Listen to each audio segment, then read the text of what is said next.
Hey everyone, it's Nautical, and today we will be taking a look at another Tier 10 Ironclad, the Poseidon.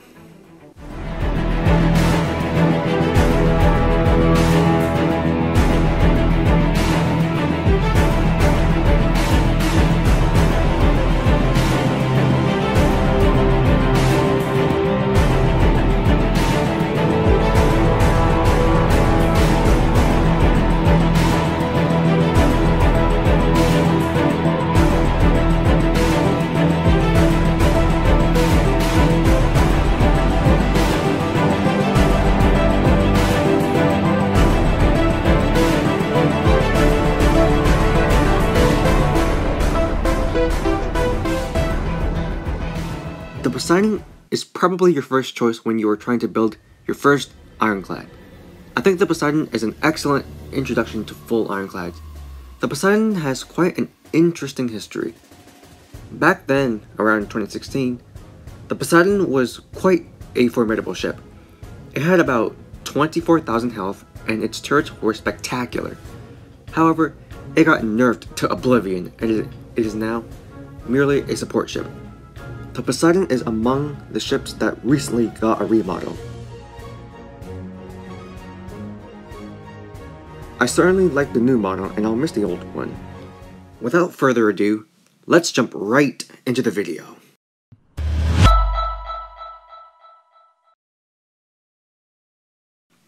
The Poseidon is a tier 10 ironclad and it is fairly expensive.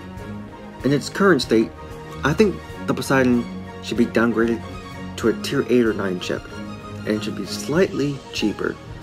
When it comes down to building your very first ironclad, players often deliberate between the Phoenix and the Poseidon. Both ironclads are good for their own purposes, but people will often get the Phoenix because of the expenses and the advanced engine, along with the Phoenix's well-rounded stats. However, you can always buy the advanced engine with Robux, or buy it from other players who have it. I think the Poseidon is a really good introduction to the Ironclad line because, for one, the Poseidon has no sails and only the engine. The Poseidon helps you learn how to use an engine only without the aid of sails, and it helps you get accustomed to the low speed and turn speed. All of the Ironclads have low speed and turn speed, but the Poseidon has a slight advantage over the other ironclads. The Poseidon has become a support ship because its hull strength has been reduced by 6,000 points around 2017, so it can't fulfill its role as an ironclad. The Poseidon can only mount 2 Poseidon turrets, and I must say the turrets are excellent. The turrets can turn a significant amount, about 150 degrees to a side.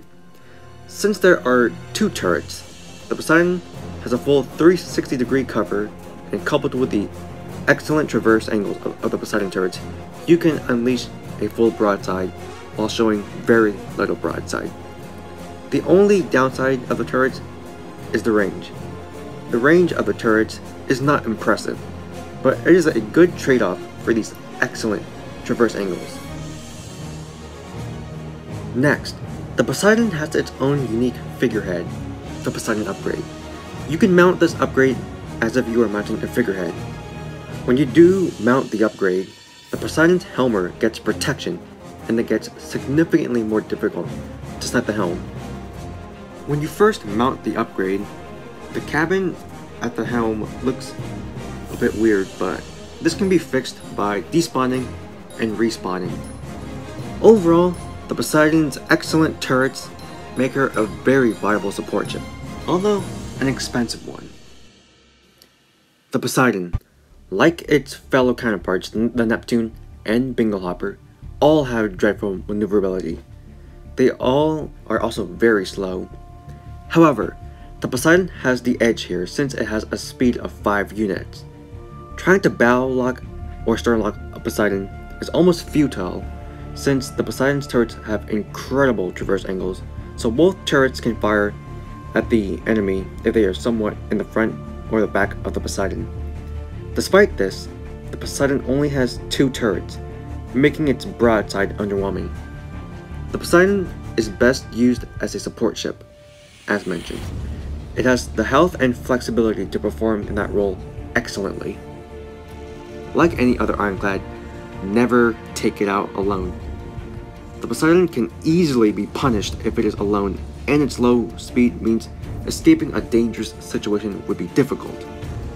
Overall, the Poseidon is an excellent ship that has high support potential. So let's recap the pros and cons of the Poseidon. The pros are that it looks awesome. It is an excellent introductory ship to the full ironclad line.